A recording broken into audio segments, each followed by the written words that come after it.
सपने में कोई प्रेत देखते हो तो समझ लो कि कोई प्रेत तुम्हारे आसपास है। कभी कभी वो प्रेत अपनी उपस्थिति का जबरदस्त एहसास कराने के लिए तुम्हें सपने में ही चोट पहुंचाते हैं और वो चोट तुम्हें वास्तविक रूप से कई दिन तक परेशान भी कर सकती है। वीडियो चैनल का उद्घोषक लगातार बोल रहा था, क्या बकवास सुन रहे हो तुम? ये वीडियो चैनल दिन रात यही सब बकवास करते रहते हैं, कुछ अच्छी बातें भी देख लिया करो। आदिति ने सिड को समझाते हुए कहा, सही कह रही हो आदिति, ये सब बकवास सुनने से दिमाग में कई किस्म के भ्रम पल जाते हैं। सिड ने वीडियो चैनल को बंद करते हुए कहा, सुनो, 4 दिन के लिए मम्मी के घर जाना है, तुम खाने का कैसे करोगे? कुछ घर से ही भिजवा दिया करूं या तुम खाना खाने घर ही आ जाया करोगे? आदिति ने सिड से पूछा। अरे यार, मेरे खाने की चिंता तुम मत करो, कुछ ना कुछ हो जाएगा, कभी तुम्हारे घर कभी स्विग्गी जिंदाबाद। सिड ने जवाब दिया, ठीक है, मैं तुम्हारा खाना तैयार रखा करूंगी, आकर खा लेना या पैक करा कर ले आया करना। आदिति बोली, 4 दिन की ही तो बात है, तुम चिंता मत करो, सब मैनेज हो जाएगा। सिड बोला। अगले दिन चारों ओर अंधकार को देखकर सिड का मन खाने को नहीं कर रहा था, लेकिन आदिति की जिद की वजह से उसे उसके घर 10 किलोमीटर दूर अपनी ससुराल में जाना ही पड़ रहा था।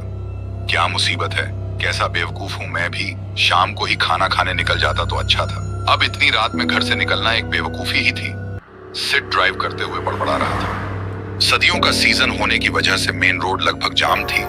इस वजह से सिड ने बाईपास से ड्राइव करके ससुराल जाने की सोची थी, लेकिन अब अंधकार की वजह से उसे चिड़चिड़ाहट सी हो रही थी। तभी सामने रास्ते में एक बड़ा सा पेड़ का तना पड़ा देखकर उसकी चिड़चिड़ाहट और ज्यादा बढ़ गई। उसने कार रोककर तना हटाने का निर्णय लिया और कार रोक दी। तना काफी भारी था।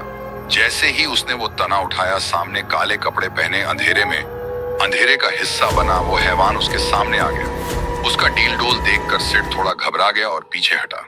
वो इंसान या हैवान जो भी था, उसने आगे बढ़कर सिड को पकड़ना चाहा। सिड को कुछ नहीं सूझा, कार तक पहुंचना संभव नहीं था, इसलिए वो विपरीत दिशा में दौड़ पड़ा।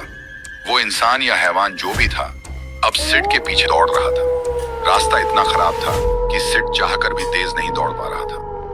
सिड ज्यादा देर न दौड़ सका। जल्दी ही उस हैवान ने सिड को पीछे से पकड़ लिया और उसकी विशाल भुजाएं सिड की छाती पर लिपट गई। उस हैवान की पकड़ इतनी मजबूत थी, सिड उस पकड़ से निकल नहीं पा रहा था। उस पकड़ की वजह से सिड की छाती में भयानक दर्द हो रहा था और उसका दम घुट रहा था। दम घुटने के उन्हीं क्षणों में सिड की आंख खुल गई और उस भयानक सपने का अंत हो गया।